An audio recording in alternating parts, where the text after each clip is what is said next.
오늘 말씀은 기도 이렇게 시작하세요라는 주제로 말씀을 나누도록 하겠습니다. 이번 주는 특별히 우리 공동체와 우리 공동체 가족을 위해서 기도를 많이 한 주가 되었던 것 같습니다. 저는 언제서부턴가 기도를 할 때 먼저 그 나라와 의를 구하라고 하셨기 때문에 이 말은 곧 그 나라와 의 말고는 이 땅에서는 우리가 기도할 것이 없다라고 하신 말씀이시기 때문에 언제부턴가 이 말씀이 알아들으면서는 이제 오직 주기도문으로 인한 주기도문에 확장되어서 기도하는 것 외에는 기도가 되지 않더라고요. 그래서 이 기도가 우리 공동체는 물론 우리 가족들의 모든 가족들이 예수를 알고 저 하나님 나라를 소망하는 것으로 기도가 되어졌으면 좋겠고, 그 하나님 나라를 소망하는 기도를 드린다라고 할 때 우리는 꼭 믿음이 필요합니다. 이 믿음은 오직 예수 그리스도의 십자가 부활 생명을 의미합니다. 그 십자가 부활 생명을 믿었을 때 우리는 비로소 의롭게 됐기 때문에, 그 의로움이 됐다라는 것은 하나님과 함께 할 수 있는 기준이 되었다라는 것이기 때문에, 그 기준이 된 우리는 하늘에 계신 우리 아버지께 기도하는 것이기 때문에 이 땅의 것을 달라, 채워달라, 해결해달라고 기도할 수는 없습니다. 하지만 아예 기도하지 말라라는 것은 아닙니다.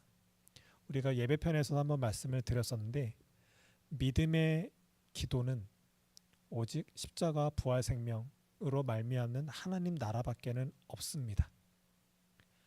보이지 않는 것의 증거, 바라는 것의 실상, 오직 저 하나님 나라를 향해서만 있기 때문에, 또 예수 그리스도가 우리에게 오셔서 십자가 못 박혀 죽으신 이유는 구원, 곧 하나님 나라에 있기 때문에 그 십자가 앞에서, 그 십자가로 하나님 나라를 소유케 하신 그 하나님 앞에서 우리는 그 십자가 앞에서 이 세상 것을 구하는 것은 옳지 않은 기도이기 때문에, 우리의 기도, 믿음의 기도는 하나님 나라에 있지만 우리는 이 땅에 살면서 어렵고 힘들고 염려되고 근심 가운데 있기 때문에 이 안타까운 현실, 인간됨으로 하나님께 도와달라고 하는 기도는 괜찮습니다.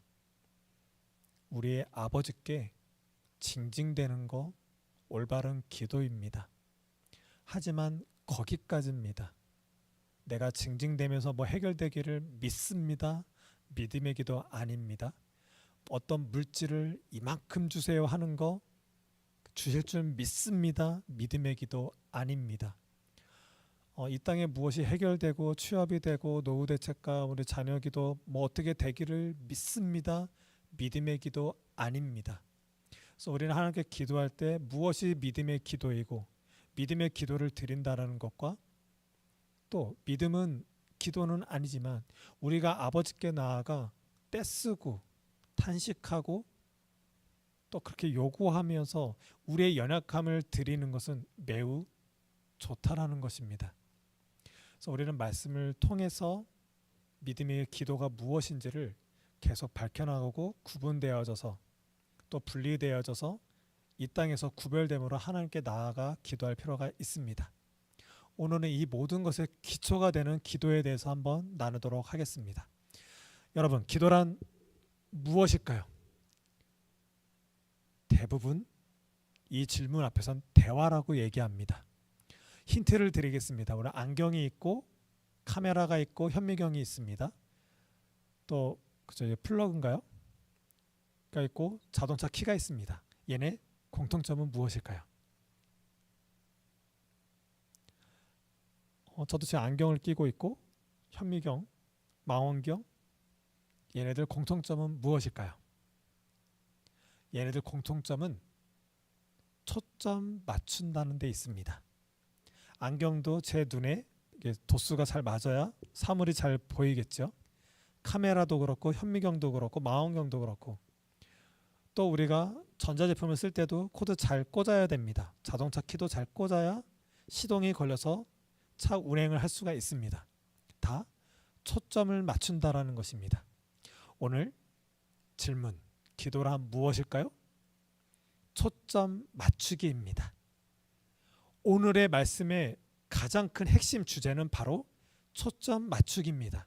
오늘 말씀에서 이것만 기억하고 가시면 되겠습니다. 여러분, 우리가 그리고 예배 시리즈 할 때 믿음이란 무엇일까요? 라고 잠깐 언급한 적이 있었는데, 믿음이란 뭐죠? 온몸을 던지다, 심장을 내놓다라는 뜻입니다. 기도는 초점 맞추기입니다. 이 정의가 계속 새겨지길 바라겠습니다. 오늘 말씀에 보면 5절에 너희는 기도할 때에 외식하는 자와 같이 하지 말라. 이 당시 때 바리새인 서기관들, 또 율법학자들, 지식인들, 장로들은 사람들 많이 모인 데서 나 이렇게 기도 잘해, 나만큼 기도하는 사람 나와봐, 내가 하는 이 기도가 정석이야 라고 하면서 사람들 앞에서 잘 보이려고 하는 기도를 했습니다. 하나님께만 초점 맞춰 기도해야 되는 그들이 하나님께 초점 맞추지 않고 초점이 지금 흐려진 거죠. 사람들에게 향해져 있는 것입니다. 그 6절에 너희는 기도할 때에 내 골방에 들어가 문을 닫고 은밀한 중에 계신 내 아버지께 기도하라. 초점 맞추라는 겁니다. 오직 하나님께만 나아가고 하나님께만 받으시니, 또 하나님만 나를 온전히 바라보고 계시니 그분께 나아가 초점 맞춰 기도하라는 것입니다. 7절에 기도할 때 이방인같이 중언부언하지 말라. 중언부언하지 말라는 것은 했던 기도 또 하고 또 하고 또 하고 이렇게 반복적으로 하지 말라는 이야기가 아니라, 이 당시 때 수많은 이방인들이 믿고 있는 그 우상들에게 행하져 있는 그런 기도가 바로 주문을 애우는 기도였습니다. 그들은 이렇게 기도문들이 있어가지고 그걸 중얼중얼 외우면 그것이 기도가 된다라고 여겼습니다. 이 안타까운 모습이 우리 교회에도 있죠. 우리가 어떨 때 이 중언부언을 하죠? 우리는 어떤 것으로 주문을 외우듯이 기도를 하죠? 대표적인 게 두 가지가 있습니다. 사도신경하고 주기도문이죠. 우리가 소그룹으로 교회들이 모였을 때 많은 대화, 많은 일거리를 한 다음에 맨 마지막에 어떻게 헤어지죠? 우리 다 같이 주기도문으로 이 모임을 폐하겠습니다. 정말 이상한 거예요. 왜 모였는데 마지막에 주기도문으로 외우고 끝날까요? 이런 행위, 아무 의미 없이 그냥 그렇게 주문을 외우듯이 하는 기도문들이 다 중언부언입니다. 하나님께 초점 맞춰야 될 그들이 초점이 완전히 흐려진 거예요. 오늘 말씀은 초점 맞추라는 것입니다. 그래서 오늘 말씀에 잠시만요. 네. 그렇다면 누구에게 초점을 맞추는 것일까요? 당연히 하나님이죠. 이 말은 곧 우리의 기도의 주체가 누구냐라는 거예요. 내가 하나님께 기도한다라고 할 때 기도하는 내가 주체일까요? 내 기도를 받으시는 하나님이 주체일까요? 우리는 이것이 분명해야 됩니다. 아까 예를 들었을 때 현미경이나 안경이나 망원경 다 보면 초점을 맞춰야 됩니다. 하지만 그 초점을 맞춰야 되는 안경이나 망원경, 현미경이 주체가 아니라 맞춰서 그 대상이 선명하게 들어와야 합니다. 그리고 우리는 초점을 맞출 때 분명히 초점을 맞출 그 대상이 있더라는 것입니다. 그것이 하나님이라는 거예요. 하나님 외에 초점을 맞출 대상이 없다라는 것입니다. 그리고 우리가 하나님께 초점을 맞춘다라면 내가 하나님께 나아가야지 어떤 신념과 어떤 그 노력으로 어떤 관념적인 걸로 막 나가려고 하는 그런 열심이 아니라 하나님이 어떤 분인지를 알아야 된다라는 거예요. 그 하나님을 알고 하나님께 나아가는 것이, 또 하나님께 기도한다라고 할 때 주체이신 하나님이 어떤 분인지 분명히 드러나야 그분께 합당한 기도를 할 수 있다라는 것입니다. 굉장히 중요합니다. 우리는 하나님께 초점을 맞춘다 하면서 초점의 대상이 되는 우리의 기도의 주체가 되신 하나님이 어떤 분인지도 모르고 우리는 기도할 때가 너무나도 많다라는 거예요. 그래서 우리는 성경 말씀을 봐야 합니다. 하나님의 말씀이 무엇인 줄 알아야 합니다. 이 말은 곧 우리가 하나님께 나아가 기도한다고 하지만 이 기도는 결코 우리가 스스로 할 수 있는 것이 아닙니다. 예를 들어서 우리 아이는 우리랑 대화할 때 한국어로 대화를 합니다. 우리 아이가 저 미국에 있는 어떤 누구랑 대화할 수 없습니다. 왜냐하면 엄마 아빠로부터 태어날 때부터 계속 말을 들었고 한국어를 들었기 때문에 그 들은 것으로 우리 부모와 같이 대화를 할 수 있는 것처럼 우리 또한 우리가 하나님께 나아가서 기도하는 것 같지만 우리는 우리 스스로 이 언어, 이 기도를 우리 스스로 깨우친 적이 없습니다. 하나님은 우리에게 계시로서 보여주셨고 그분이 계속 말씀으로 말씀해 주셔서 우리는 그 언어를 알아듣고 그 언어에 합당하게 하나님께 다시 하나님이 주신 언어로 대화할 수 있게 된 것입니다. 그래서 우리는 이렇게 기도할 수 있게 됐다라고 할 때 하나님이 누구신지 알아야 되고 하나님이 어떤 언어로 어떤 말씀을 우리에게 주시고 계시는지를 분명히 받아서 그 말씀하신 바가 이해가 되었을 때 그 이해한 바로 하나님께 나아가는 것이 기도라는 것입니다. 그런데 우리는 대부분 하나님이 누군지도 모르고 하나님이 먼저 우리에게 알려주신 그 언어도 모른 채 우리는 우리 것만 가지고 하나님을 도구 삼아 기도한다라는 것입니다. 그래서 우리는 기도한다라고 할 때 초점 맞춰 기도해야 되고 초점 맞추는 대상은 하나님인데 이것은 곧 기도의 주체는 초점 맞추고 있는 기도하는 내가 주체가 아니라 우리의 기도를 받으시는 하나님이 주체라는 사실. 왜? 하나님이 우리에게 우리가 됨을 알게 하셨고 우리 되게 하셨고 그 언어를 먼저 우리에게 가르쳐 주셨기 때문에 우리는 그 가르친 언어 가운데서 우리는 벗어날 수가 없게 되는 것입니다. 그래서 하나님이 우리에게 어떤 말씀하시는지 그 말씀 안에서 분명히 하나님께 기도할 줄 알게 돼야 할 것입니다. 그렇다면 우리는 왜 기도할까요? 우리 보고 싶습니다. 여기 뭐죠? 눈이죠. 눈이 왜 있죠? 하나님은 보시는 분이시기 때문에 우리에게 눈을 주신 것입니다. 하나님이 보시는 분이 아니면 우리에게 눈을 주실 필요가 없으신 거예요. 이 말은 곧 하나님은 보시는 분이라는 거예요. 또 한 번 강조하겠습니다. 하나님은 우리를 보고 계십니다. 이게 기도예요. 우리의 삶이 기도가 되고 호흡이 기도가 된다라는 것은 하나님이 우리를 보고 계시는구나.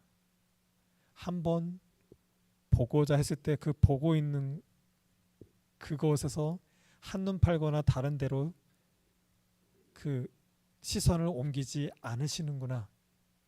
이걸 아는 것이 기도입니다. 저는 기도가 안 될 때 거울을 자주 봅니다.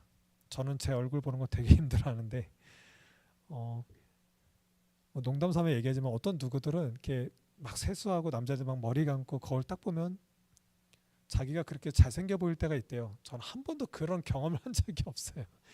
좀 칙칙해요. 제가 봐도. 근데 너무 기도가 안 될 때는 이렇게 거울을 봐요. 주님 보고 계시죠? 엄청난 은혜가 밀려옵니다. 그 거울을 본다라고 할 때 저는 굉장히 상심해 있고 힘들어하고 그 염려 속에 너무 사무칠 때가 많고 괴롭고 미래가 안 보일 때입니다. 근데 그런 나를 누군가 보고 있고 함께 하고 있다라면 이건 엄청난 것이죠. 그분이 바라보고 있을 때 그 바라봄을 느끼고 그 가운데 감사로 감격으로 또 다시 한번 용기를 내서 일어나고자 하는 그 다짐, 나를 바라보고 계시는 하나님께 분명한 기도가 됩니다. 그래서 우리가 기도가 안 될 때 나를 보시는 하나님을 바라보게 되시는 여러분이 되시길 바라겠습니다. 그리고 또 뭐지요? 귀입니다. 그럼 귀가 왜 있죠? 귀가 있는 이유는 하나님은 말씀하시는 분이시기 때문에 그렇습니다. 하나님이 말씀하시는 분이 아니라면 우리에게 있는 이 귀가 필요가 없겠죠. 세상의 많은 것들로 헷갈려하고 혼돈되어 있는 우리, 또 귀에 들리는 것으로 훼손되어 있는 우리의 많은 수많은 가치관과 너무 안 좋은 것들, 그것으로 인해서 나라는 뭔가 형성되어 있는 내게 하나님은 계속 말씀해 주십니다. 그런 모습이 너의 모습이 아니라 너의 모습은 내게 있어. 내가 널 만들었고 너와 함께하고 있고 너를 영원한 세계로 구원할 거야. 계속 듣게 하십니다. 들음으로 믿음이 있게 하십니다. 그 믿음이 우리를 살게 하고 살아 나아가도록 하고 영원한 생명을 소망하게 합니다. 이 귀가 열려져서 하나님의 말씀이 들려지시길 바라겠습니다. 또 무엇일까요? 입이죠. 입이 왜 있죠? 하나님은 들으시는 분이시기 때문에 우리에게 입을 주셨습니다. 이 입이 가장 큰 죄를 범하죠. 성경 말씀처럼 세상에 살인할 것들이 우리를 죽이고 엄습하고 압박하는 것이 아니라 우리는 말로 죽고 죽이죠. 입을 생각하면 저는 이 생각만 납니다. 하나님이 오시겠다고 약속한 그때에 내가 누굴 미워하는 말을 하고 있거나 누굴 증오하거나 비판하거나 판단하고 있을 때 주님 오시면 어떡하지? 라는 사실 두려움이 있습니다. 이 입술을 들어서 하나님께 기도할 때에 그때 주님이 오셨으면 좋겠습니다. 내게 입을 주신 건 엄청난 고백입니다. 우리는 아무리 좋은 공동체, 아무리 가까이 있는 부부라도 가족이라도 나의 모든 것을 다 말할 수는 없습니다. 어떤 누구에게도 말하지 못합니다. 저 같은 경우도 어느 정도는 친한 사람들끼리는 굉장히 많은 것을 나누고 많은 것을 이야기하는 편입니다. 하지만 그 수많은 이야기들은 다 말할 만하니까 말하는 거예요. 진짜 말할 수 있는 거, 말하고 싶은 거는 말하지 못합니다. 우리 모두가 다 그럴 겁니다. 하지만 나의 말을 오직 하나님께는 말할 수 있습니다. 이 말할 대상이 있다라는 사실이 얼마나 감사한 줄 모릅니다. 만약에 말할 대상이 하나님이 안 계시다면, 내 말을 들어줄 분이 안 계시다면 저는 화병에 걸려 죽었을지도 몰라요. 꼭 해가지고 더 괴로웠을 거예요. 입을 주신 하나님, 이 입을 통해서 하나님께 말하게 하고 기도하게 하신 이 기쁨이 항상 있기를 바라겠습니다. 눈, 코, 입 우리에게 주셨습니다. 그렇다면 이 눈, 귀, 입을 왜 주셨을까요? 잠깐 여기서 코는 뭐지요? 라고 할 수 있죠. 코는 성경에서는 악취, 어떤 죄와 관련해서 있습니다. 아무튼 눈과 귀와 입 왜 있을까요? 대부분 말할 때 대화라고 얘기하죠. 수많은 기독교인들은 기도 이러면 하나님과 대화하는 거야 라고 이야기를 합니다. 그렇습니다. 대화가 맞습니다. 하지만 오늘 핵심 주제, 기도란 초점 맞추기입니다. 그러고 나서 대화가 되는 것입니다. 우리도 이렇게 사람과 사람대로 대화를 한다면 그냥 대화 되나요? 우리 아내랑 대화하는데 저는 텔레비전 보면서 이렇게 대화해요. 온전한 대화가 되지 못하죠. 우리는 대화가 되려면 먼저 초점을 맞춰야 합니다. 그리고 그 사람과 아이 컨택 한다는 건 그 대상이 누군지를 알아봤다라는 거예요. 우리 아이랑 대화를 하는데 내 대화의 주체인 내 아이를 이해하지도 못하고 정치 얘기하고 경제 얘기하고 북한 핵 문제에 대해서 얘기해요. 이건 대화가 될 수가 없는 거예요. 마찬가지로 하나님께 초점을 맞춘다. 하나님이 누군지를 알아봐야 되고 그로 인한 내 자신을 바라보고 그러고 나서 대화를 하는 겁니다. 왜 하나님은 대화를 원하셨을까요? 그게 우리에게 은혜가 되는 거죠. 우리에게 눈, 귀, 입 주신 이유, 하나님은 우리랑 너무 대화하고 싶으신 거예요. 그 너무 대화하고 싶은 그 마음에 합당하게 나아가는 것이 바로 기도의 자세입니다. 그래서 우리보다 먼저 대화하길 원하시는 그 하나님, 그 하나님께 나아가서 그 마음의 기도가 되는 여러분이 되시길 바라겠습니다. 우리 시편 94편 9절 함께 읽겠습니다. 시작. 귀를 만드신 분이 듣지 못하시겠느냐? 눈을 지으신 분이 보지 못하시겠느냐? 네, 하나님은 만들어 놓으시고 만들어 놓은 걸로 너무 대화하길 원하십니다. 그 하나님의 그 대화하고 싶은 그 마음에 합당하게 대화로 나아가시는 여러분이 되시길 바라겠습니다. 그리고 기도는 그러면 얼마나 해야 될까요? 용건만 간단히? 아니면 많이 해야 될까요? 여러분들은 양으로 승부하시길 바라겠습니다. 기도는 용건만 간단히라는 게 없습니다. 무조건 양입니다. 왜냐하면 기도는 어떤 방식이 아니기 때문에 그래요. 기도는 철저하게 관계입니다. 아까부터 계속 말씀드리죠. 초점 맞춘다는 건 그분이 드러나야 된다라는 거죠. 관계예요. 우리는 하나님과 함께 할 수 있는 관계가 되지 못합니다. 근데 예수 그리스도로, 예수의 이름으로 기도할 수 있는 존재가 되었어요. 그 관계가 됐다라는 이유만으로 우리는 이렇게 기도할 수 있게 됐는데, 하나님과 관계가 됐으면서 용건만 간단히 하는 거 이상한 겁니다. 많은 우상들, 많은 종교들이 다 용건만 간단히 하는 기도들입니다. 왜냐하면 이 땅에 살면서 힘들고 어려우니까, 이 땅에 뭔가 바랄 것이 있으니까 그 바라는 것을 위해서 우상한테 가는 거예요. 내가 자녀 문제가 있으니까 자녀 때문에 가요. 돈 가지고 가고 뭔가 정성을 들이러 가요. 새벽마다 물 떠놓고 비나이다 하거나 조상 숭배를 하거나 아니면 다른 우상들한테 가서 절을 합니다. 왜냐하면 다 내가 뭔가 필요하니까, 뭔가 요구할 게 있으니까 가는 거예요. 이건 관계가 아니에요. 진짜 하나님과 관계가 됐더라면 그냥 늘상 기도하는 거예요. 대화하는 거예요. 만약에 제 아이가 저한테 아빠 1,000원만, 달랑 1,000원 받아 가요. 또 어떤 날 봐서 아빠 나 학용품 필요해. 그래 다이소 가자. 갔다가 그냥 사줘요. 이게 뭐예요?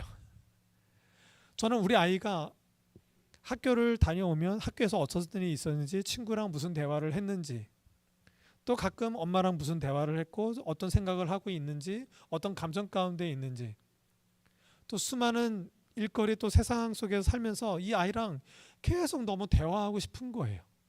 왜? 부녀 간의 관계라는 것이 있기 때문에. 기도는 관계입니다. 그래서 우리는 용건만 간단히 기도할 수는 없어요.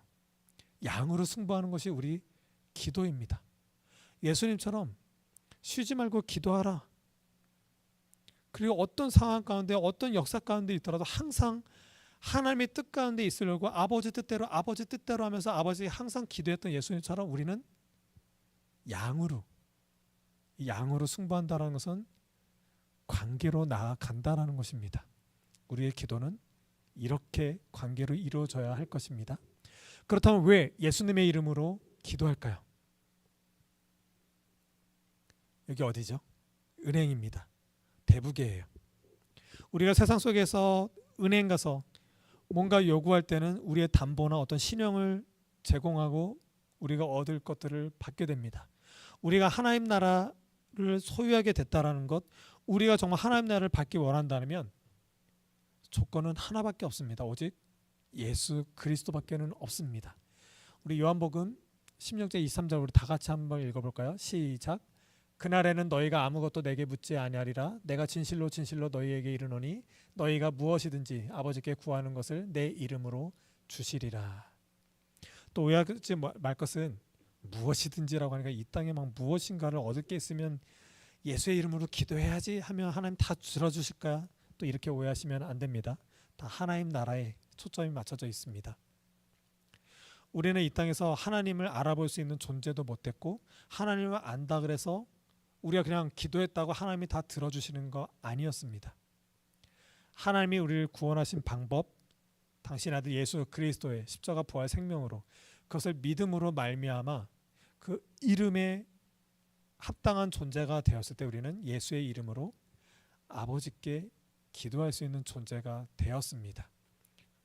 오직 예수 그리스도가 아니면 하나님은 기도를 받지 않으십니다. 여기서 또 한 가지 유의할 점은 예수의 이름으로 기도한다라고 할 때는 왜 예수의 이름으로 기도하느냐라는 거예요. 예수님이 어떤 분이죠? 구원하신 분이에요. 우리를 구원하시고 저 영원한 나라로 인도하기 위해서 오신 이유예요. 그 예수님은 하나님 나라를 위해서 이 땅에 오신 거예요. 예수의 이름으로 기도드렸습니다라고 하면서 예수가 이 땅에 오셔서 나에게 하신 역사는 온데간데 없고 이 땅에 머무른 기도만 한다라는 건 있을 수 없습니다.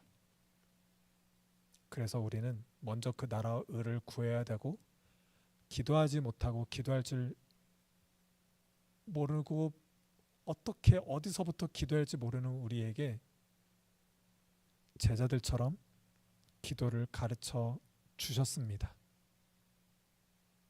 주기도문이라는 것으로 분명히 가르쳐 주셨습니다. 우리는 그것만 기도해도 됩니다. 그래서 오늘은 기도 이렇게 시작하세요라는 게 주제였고요. 핵심 기도란 무엇일까요? 초점 맞추기입니다. 이것이 흐트러지지 않는 우리가 되기를 바라겠고요. 다음 주에는 주께서 가르치신 기도 주기도문에 대해서 하도록 하겠습니다. 그래서 우리의 기도가 무엇이며 어떻게 확장되어야 되고 주기도문만 해도 되겠구나 여기는 수 있도록 우리 다음 주에 그렇게 말씀을 준비하도록 하겠습니다. 오늘 한 가지 초점 맞추기 이것만 기억하시고 하나님께 온전한 초점을 드리고 기도하게 되는 우리 모두가 되기를 예수님의 이름으로 축복합니다. 기도하시겠습니다.